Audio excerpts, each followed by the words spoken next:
ওই লোকটা তো ভালোবাসার যোগ্যই না। একটা মেয়েকে কিভাবে ঠকাতে পারলো নোংরা লোক। মনে হতেই পাখির ঘৃণা লাগছে। সে মনে মনে অনেক বড় সিদ্ধান্ত নিয়ে ফেললো। তার এমবিবিএস কমপ্লিট করতে আর 1 বছরের মতো সময় আছে। চলে যাবে সে এই দেশ ছেড়ে, থাকবে না আর এই দেশে ছেড়ে। কিন্তু আন্টিকে কষ্ট দিতে পারবে না সে, না চাইতেও এই 1টা বছর এই বাড়িতে থাকতে হবে। তবে ইরামের থেকে দূরত্ব বজায় রেখে। মানুষ এত খারাপ হতে পারে, এটা পাখির কল্পনার বাইরে। পাখি কলেজে চলে যায়। ইরাম শেষ রাতে ঘুমিয়েছে বলে ওর ঘুম ভাঙতেও দেরি হয়। ঘুম থেকে উঠে আর পাখিকে পায় না। কলেজে গিয়ে বরাবরের মতোই সবার সাথে দেখা হয়, তবে প্রতিদিনের প্রাণ চাঞ্চল্যতাটা আর পাখির মাঝে নেই। কনা জিজ্ঞেস করে, কিরে, নতুন বউয়ের মন খারাপ কেন? নতুন বউ কথাটা যেন শুভর একদম পছন্দ হলো না। হ্যাঁ, শুভ কলেজ জয়েন করেছে অনেক আগে, কিছুটা স্বাভাবিক হয়েছে। তবে পাখির আর ওর সম্পর্কটা আগের মতো নেই, কোথায় যেন একটা ফাঁক থেকে গেছে। এতে অবশ্য পাখির দোষ নেই, সম্পূর্ণটাই শুভর দোষ বলা চলে। তবু পাখি আগের মতোই স্বাভাবিক হতে চেয়েছিল, শুভই পারেনি। পারবে কি করে? বন্ধুত্ব থেকে ভালোবাসা হয়, তবে ভালোবাসা থেকে তো আর বন্ধুত্বে যেতে পারে না। তাই শুভই পাখির থেকে দূরত্ব বজায় রেখে চলার চেষ্টা করে। কনার কথা শেষ হতেই রিমি বলে ওঠে, কি রে, জামাইয়ের সাথে ঝগড়া হয়েছে নাকি? পাখি ম্লান হেসে উত্তর দেয়, যেখানে ভালোবাসা থাকে সেখানে ঝগড়া চলে, আর যেখানে ভালোবাসা নেই সেখানে কিসের ঝগড়া কিসের কি। পাখির কথার মানে কেউ বুঝেছে কিনা জানা নেই, তবে শুভর মুখে ক্ষীণ হাসি ফুটে ওঠে। ইরাম অফিসে, বাসা থেকে ফোন আসে, ওর মায়ের ফোন। ইরাম, তুমি এই মুহূর্তে বাসায় এসো। ইরাম থমকে যায়। আম্মাজান এভাবে কথা বললো কেন? পাখি কি কিছু করেছে তাই আম্মাজান রাগ করেছে? না, পাখি তো কলেজে গেছে। পাখি কলেজে কিছু করে বসেনি তো? না, আর ভাবতে পারছি না ইরাম। সাথে সাথে গাড়ি নিয়ে বেরিয়ে যায় বাসার উদ্দেশ্যে। বাসায় এসে রহিমা খালাকে জিজ্ঞেস করে পাখি কোথায়, ঠিক আছে কিনা। রহিমা খালা উত্তর দেয়, পাখি কলেজে। ইরাম ড্রয়িং রুমে যায়। ড্রয়িং রুমে মমতাজ বেগম, আরমান সাহেব, আফরিন আর বড় দুলা ভাই বসে আছে। আর সাথে যে আছে তাকে দেখে ইরাম থ মেরে যায়। নীলা, তুমি এখানে? তার মানে মেয়েটা সত্যি বলেছে? সত্যি মেয়েটার সাথে তুমি? ছি। আর বলতে পারলেন না মমতাজ বেগম। আরমান সাহেবের মুখ গম্ভীর, তিনি একজন সম্মানিত ব্যক্তি। কি করবেন উনি বুঝতে পারছেন না। ইরাম 2 হাঁটু দিয়ে মেঝেতে বসে পড়লো। লজ্জায় ঘৃণায় মাটির সাথে মিশে যেতে ইচ্ছে করছে তার। সে 2 হাত দিয়ে চুল টানছে। দোলাভাই এসে ইরামের কাঁধে হাত রেখে ইশারা করলো রিল্যাক্স হতে, কিন্তু ইরাম কি করে রিল্যাক্স হবে? তার সবটাই যে এলোমেলো হয়ে গেছে। সে ভাবছে নীলা তো শুধু তার সাথে সম্পর্কে জড়েনি, আশিকের সাথেও জড়িয়েছে। তবে কেন তার জীবনটাই নষ্ট করতে উঠে পড়ে লেগেছে? তার মাথায় কিছুই আসছে না। এই মেয়েটাকে কিনা সে ভালোবাসতো? সে কি নোংরা? তার চেয়ে 1000 গুণ নোংরা তো এই মেয়েটা।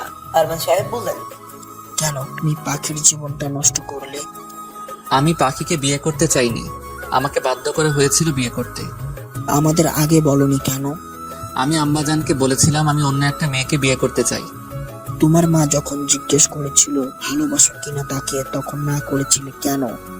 কারণ আমি সত্যি ওকে আর ভালোবাসতাম না তখন। সাথে সাথে ইরামের গালে থাপ্পড় মারে তার বাবা। একটা মেয়ের সর্বনাশ করে বলেছো, তখন আর ভালোবাসতে না তাকে? ছি, কেমন ছেলে জন্ম দিয়েছে মমতা। দেখো, ছেলেকে পড়াশোনা করিয়েছে ঠিকই, মানুষ করতে পারিনি। এই ছেলেকে নিয়ে এতদিন গর্ব করতাম আমরা। ছি, তোমাকে ছেলে বলে পরিচয় দিতে লজ্জা লাগছে আমার। ইরাম গালে হাত দিয়ে ওভাবে বসে থেকে চোখের পানি ফেলছে। সে চাইলেই সত্যিটা বলতে পারতো, কিন্তু এতটাও নোংরাও না যে একটা মেয়ের সম্মান এভাবে সবার সামনে নষ্ট করবে। অবশ্য এই মেয়ের সম্মান ও নিজেই রাখতে পারেনি, তাই তো অবলীলায় সবাইকে সবটা বলেছে, তবে পুরো সত্যিটা বলেনি। ইরামের মা মুখে কাপড় গুজে একই কথা বলে যাচ্ছে আর কান্না করছে। আমার পাখির জীবনটা আমি নিজের হাতে শেষ করে দিলাম। আফরিন ওনাকে সান্ত্বনা দিয়ে বলছে, দাঁড়াও, আমি ভাইয়ের সাথে কথা বলছি। বলেই ইরামের হাত ধরে ওকে রুমে নিয়ে চলে যায়। আফরিন জানতে চায় সত্যিটা কি। ইরাম কিছুতেই বলছে না। ভাই, এতে করে তুই কিন্তু সারা জীবনের জন্য পাখিকে হারাবি। এতদিনে এইটুকু অন্তত বুঝেছে ইরাম পাখিকে কতটা ভালোবাসে। ইরাম বোনকে ধরে হাউমাউ করে কেঁদে ওঠে। আপা, আমি মানছি আমার ভুল হয়েছে, কিন্তু আমি তো ভালোবেসেছিলাম ওকে, কিন্তু ও আমার সাথে প্রতারণা করেছে। বলে সবটা বললো ওকে। আফরিন ভাইকে জড়িয়ে ধরে আশ্বস্ত করলো। বাইরে বেরিয়ে গেল আফরিন। নীলাকে উদ্দেশ্য করে বলল, আমার ভাই রাজি তোমার বিয়ে করতে। আফরিনের কথা শুনে ইরাম সহ বাকি সবাই অবাকের চরম সীমায় পৌঁছে গেছে। কি বলছে আফরিন এসব? ইরাম কখন বললো ওকে বিয়ে করবে? তাহলে পাখির কি হবে? মাথায় কিছুই আসছে না। নীলার মাথায় আকাশ ভেঙে পড়লো। ও কেন একটা বিবাহিত ছেলেকে বিয়ে করতে যাবে? ওর যে চেহারা, যে কোনো অবিবাহিত ভালো ছেলেই ওর জন্য এখনো বসে আছে। আমি কেন আপনার ভাইকে বিয়ে করতে যাব, যার কিনা বউ আছে? বিয়ে করবে না তাহলে এখানে কেন এসেছো? আপনাদের জানাতে যে আমাদের ছেলে কত বড় ফ্রড। হ্যাঁ, তা জেনেছি, আর সাথে এটাও জেনেছি তুমি কি চিজ। কি বলতে চাইছেন? যা বলতে চাইছি তুমি তো ভালো করে বুঝতে পারছো। আশা করি আমার বাবা মার সামনে আমার মুখ খোলাবে না।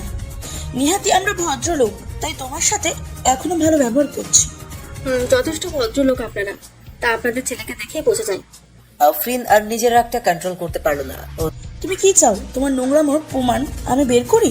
জাস্ট 2 দিন লাগবে, জাস্ট 2 দিন। তারপর আমার ভাইকে হ্যারেস করার অপরাধে আমি তোমার নামে মামলা করব। নীলা এসবে ভয় পায় না। ওদের কথা কাটাকাটির মাঝেই কলিং বেল বেজে ওঠে। সবার মনেই অজানা ভয় উকি দেয়, আর সেই ভয়টাই সত্যি হয়ে দাঁড়ায়। পাখি এসেছে।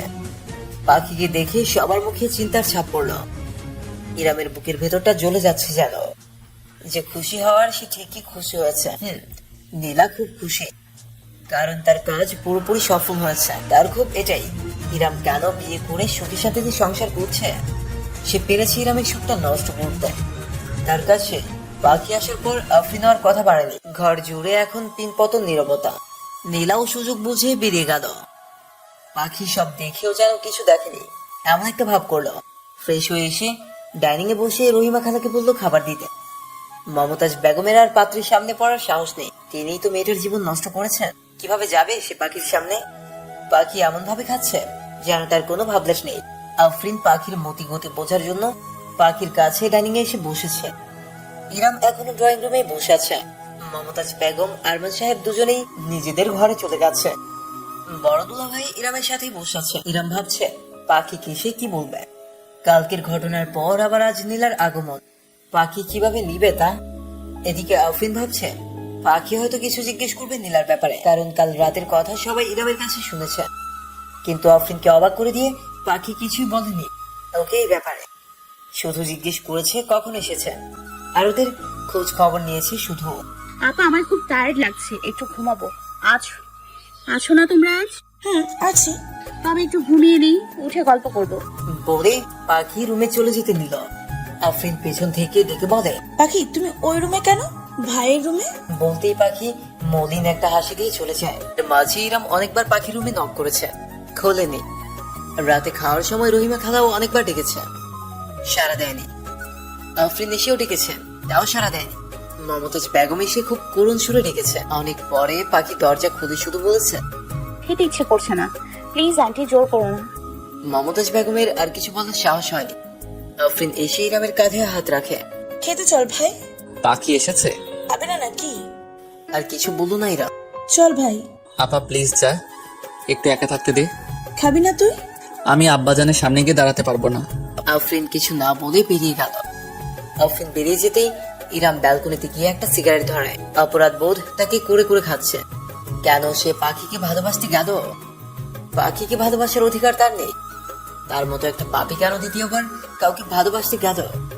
ইরাম ভাবছে সত্যি কি তার দোষ সবটা? সে তো নীলাকে ভালোই বেসেছিল, বিনিময়ে নীলাই তাকে ঠকিয়েছে।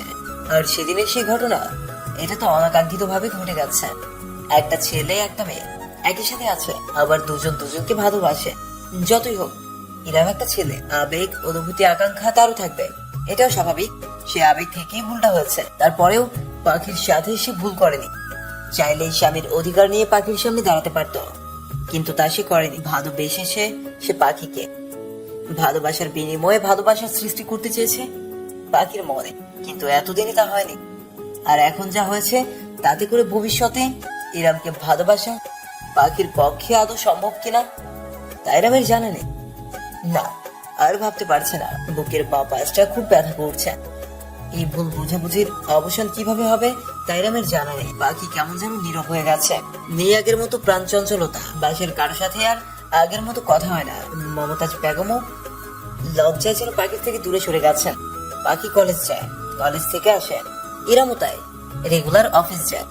এর মাঝে ইরামের সাথে আর কথা হয়নি পাখি, শুধু কয়েকবার চোখাচোখি হয়েছে।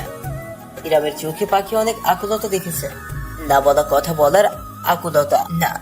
পাখির সময় নেই ইরামের কথা শোনার। এদিকে ইরামের প্রতিটা রাত কাটে নির্ঘুম, নিজের অপরাধ বোধে নিজেই জ্বলে পুড়ে শেষ হচ্ছে। ইরামের কোনো খোঁজ খবর না পেয়ে রায়হান একদিন ইরামের বাসায় আসে। সেদিনের পর থেকে আর যোগাযোগ হয়নি ইরামের সাথে। সেদিন কি ঘটেছিল তাও তার কাছে অজানা। কিরে এভাবে হারিয়ে গেলি কেন? সব ছেড়ে চড়ে হারিয়ে যেতে পারলেই ভালো থাকতাম রে। কি হয়েছে সত্যি করে বলতো? আর সেদিন কি হয়েছিল? পাখি এভাবে একা একা চলে এসেছিল কেন? ইরাম মাথা নিচু করে আছে। আমাকেও বলবি না? সেদিনের পুরো ঘটনা আর তার পরের দিনের ঘটনা সবটা বললো ইরাম। নীরা যে এতটা নিচে নামবে ভাবতে পারেনি। নিজের দোষটা একবারও স্বীকার না করে তোকে দুনিয়ার সামনে দোষী বানিয়ে দিয়ে এলো। দুনিয়া নিয়ে আমার প্রবলেম নেই, আমি শুধু পাখির কথা ভাবছি। ওর সামনে দাঁড়ানোর যোগ্যতা আমার কখনো ছিল না, আর এখন তো সেই মুখও নেই। মানে কি বলছিস তুই? সেদিনের পর থেকে পাখি আর আমার দিকে ফিরেও তাকায়নি। আরে তুই ওর সাথে কথা বলার চেষ্টা করিসনি? কোন মুখে যাব আমি ওর সাথে কথা বলতে? তোর মাথায় কি সত্যি খারাপ হয়ে গেছে? এইভাবে তোদের সম্পর্ক কখনো ঠিক হবে না। আমাদের মাঝে তো কখনো কোনো সম্পর্ক ছিলই না রে। জোর করে বিয়েটা করিয়ে দিল সবাই, বাধ্য করলো ওকে বিয়ে করতে। আমার দিক থেকে ভালোবাসা ছিল, ওর দিক থেকে তো কখনো ভালোবাসাই ছিল না। এতটা শিহুর তুই কি করে হচ্ছিস? যদি ভালোবাসা নাই থাকতো তবে কেন সে কষ্ট পেত? না, কষ্ট তো পাইনি, স্বাভাবিকই আছে সে। আরে বোকারাম, স্বাভাবিক থাকলে তোর সাথে আগের মতো বিহেভিয়ার করতো। আমাদের রকস্টারটা কিভাবে এরকম বোকারাম হয়ে গেল বুঝতে পারছি না। আমার মাথা অনেক আগে কাজ করা বন্ধ করে দিয়েছে রে। বাজে বোকা বন্ধ কর। রায়হান আরো অনেক কথা বলে চলে গেল। ইরাম ভাবছে এভাবে হাত পা গুটিয়ে বসে থাকলে সত্যি আর কিছু ঠিক করা সম্ভব না। পাখির সাথে কথা বলার চেষ্টা করতে হবে। পাখির রুমের দরজা নক করার অনেকক্ষণ পর পাখি দরজা খুললো। ইরামকে দেখে যে না দরজা লাগাতে যাবে তখন ইরাম জোর করেই ঘরে ঢুকে যায়। কিছু বলবেন? অনেক কিছু। ইরামের এমন ভাবে বলাতে পাখির বুকের ভেতরটা ধক করে উঠলো। তবুও নিজেকে শক্ত করে বলে, আমার শোনার সময় নেই। কেন নেই? আজ কতদিন পর পাখিকে দেখছে, মনে হচ্ছে এখনই বুকের ভেতরটাই ভরে ফেলতে, কিন্তু সেই সাহস ইরামের এখন আর নেই। নেই তো নেই। ভালোবাসো আমায়? ভালোবাসবো আপনাকে। কেন, আমাকে ভালোবাসা যায় না? না। আর কিছু বলতে পারলো না ইরাম, সোজা ঘর থেকে বেরিয়ে গেল। না, এভাবে হার মানলে হবে না, তার চেষ্টা করেই যেতে হবে। বৌদি ল্যাপটপটা ওপেন করলো। ওপেন করতে ওর চোখ গিয়ে কপালে উঠলো। আর 4 দিন পরেই অফিসের ট্রেনিং এর জন্য লন্ডন যেতে হবে। ট্রেনিং এ যাওয়ার কথা আগে থেকেই জানতো, তবে এখনই যে যেতে হবে তা জানতো না। মাথা যেন আকাশ ভেঙে পড়লো। পাখির সাথে সম্পর্কের টানা পড়া, তার উপর 6 মাসের জন্য বাসে, তার মানে 6 মাসের জন্য বাইরে থাকা, মানে সম্পর্কটা আরো বিগড়ে যাবে। বাকি 3 দিনে পাখির সাথে ইরাম কথা বলতে পারেনি। এদিকে ইরামের যাওয়ার দিন গড়িয়ে এসেছে, তবুও পাখির সাথে কথা হয়নি। এয়ারপোর্টে যাওয়ার উদ্দেশ্যে রওনা হয়। আশা, আফরিন সবাই এসেছে। পাখি রুম থেকে বেরোয়নি। যাওয়ার আগে ইরাম একবার পাখিকে দেখে যেতে চেয়েছিল। পাখি দরজা খুলেনি। আশা এসে অনেকবার ডেকেছে, তবুও খুলেনি। এয়ারপোর্টে ইমিগ্রেশনে ঢুকেও ইরামের মনে হচ্ছে পাখি আসবে, কিন্তু না, সে বারবারই হতাশ হয়েছে। শেষ পর্যন্ত চলেই গেল ইরাম। ইরাম চলে যাওয়াতে পাখির বুকের ভেতরটা যেন খা খা করছে। কিন্তু কেন করছে? এমন একটা খারাপ মানুষের জন্য তো এমন লাগার কথা না। আমাকে না হয় বাধ্য হয়ে বিয়ে করেছে, কিন্তু ওই মেয়েটাকে কেমন বাজে ভাবে ঠকালো। ছি, এই মানুষটার কথা কেন আবার মনে পড়ে। ইরাম গিয়েও অনেক যোগাযোগ করার চেষ্টা করেছে পাখির সাথে, কিন্তু পারেনি। কলেজ ছুটির পর যখন বাইক স্টার্ট দিবে তখন হঠাৎই রায়হান এসে পাখির সামনে দাঁড়ায়। রায়হানকে দেখে পাখি কিছুটা ব্রু কুচকালো। তোমার সাথে কিছু কথা ছিল, কোনো একটা কফি কি আমরা বসতে পারি? অনিচ্ছা সত্ত্বেও পাখি রাজি হলো। আর যাই হোক, পাখি অভদ্র নয়, তাই ভদ্রতার খাতিরে রায়হানের সাথে গেল। কফি শপে বসে রায়হান 2টা কোল্ড কফি অর্ডার করলো। পাখিকে জিজ্ঞেস করলো আর কিছু খাবে নাকি। পাখি না সূচক মাথা নাড়লো। আমার একটু তাড়া আছে ভাইয়া, কি বলবেন তাড়াতাড়ি বললে ভালো হতো। রায়হানও ভুঁড়ি তাড়া করে শুরু করলো। আসলে ইহরামের ব্যাপারে কিছু কথা ছিল।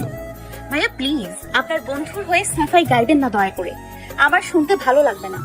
ওর নামে সাফাই দেওয়ার কিছুই নেই। তোমাকে শুধু কিছু সত্যি কথা বলতে চাই, কারণ তুমি যা জানো তা পুরাটা সত্যি নয়, অর্ধাংশিক সত্যি খুব ভয়ঙ্কর হয়। আর ইহরামের স্ত্রী হিসাবে ওর অতীতটাও তোমার জানার অধিকার আছে, আর সেটাই অবশ্যই সত্যিটাই। পাখি চুপ করে আছে।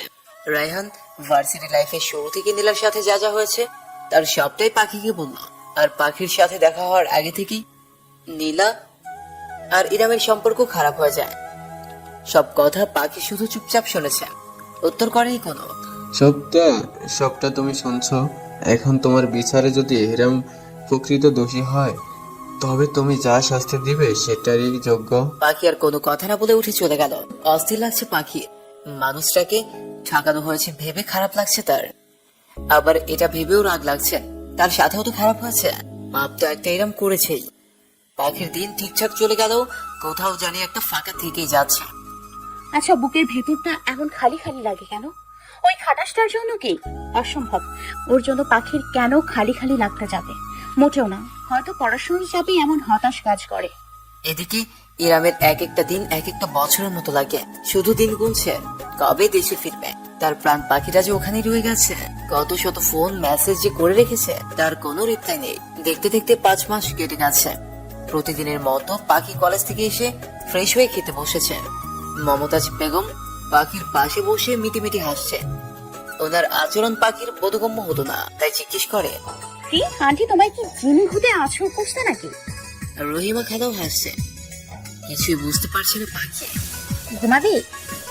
মাথা ধরেছে তো, যা ঘুমা। বলেই উনি হাসতে শুরু করেছেন। সত্যি করে বলো তো, তোমার কি হয়েছে আন্টি? পাগল টাগল হয়ে গেছো নাকি? আচ্ছা, তোমার কি শরীর খারাপ করেছে? ডাক্তার বউ বিয়ে করিয়েও জ্বালা। বুঝলে রহিমা, একটু খুশি থাকলেও ভাবে অসুখ করেছে। বোকা আন্টিটা আমার। বৌদি মমতাজ বেগমের গলা জড়িয়ে গালে একটা চুমু দিয়ে নিজের ঘরে চলে যায়। ও রুমে গিয়ে পাখি শুয়ে পড়ে। আর কিছুক্ষণের মাঝেই ঘুমের রাজ্যে পাড়ি জমায়। পাখির ঘুমন্ত মুখটা পাখির পাশে শুয়ে শুয়ে ইরাম দেখছে। কতটা নিষ্পাপ, কতটা পবিত্র তুমি। খুব করে তোমায় ছুঁয়ে দিতে ইচ্ছে করছে। ঘুমের মাঝে তোমায় আরো বেশি মায়াবী লাগছে। বাতাসে পাখির চুলগুলো এলোমেলো হয়ে মুখের উপর আছড়ে পড়ছে।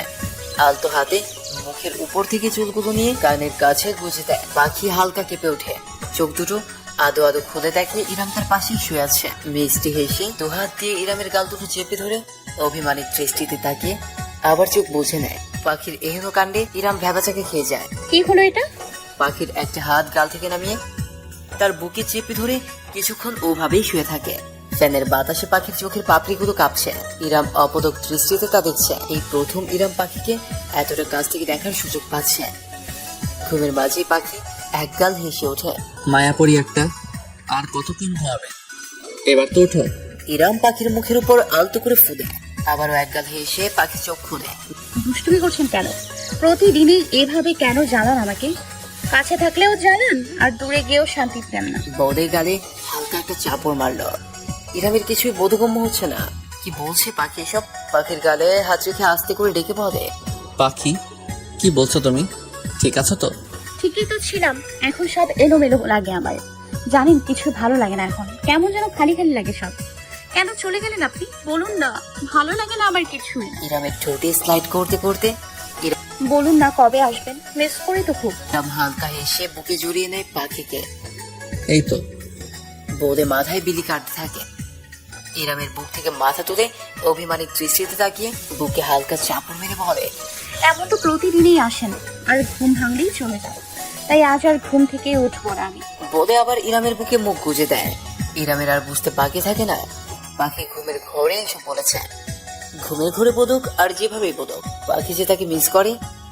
এতে ইরামের ঠোঁটে করে হাসি ফুটে। পাখিকে শক্ত করে বুকে চেপে পরম আবেশে চোখ বন্ধ করে নেয়। কখন যে ইরামও ঘুমিয়ে যায় টেরও পায় না। মাগরিবের অনেক পরে পাখির ঘুম ভাঙে। ঘুম ভেঙে দেখে সে ইরামের বুকে শুয়ে আছে।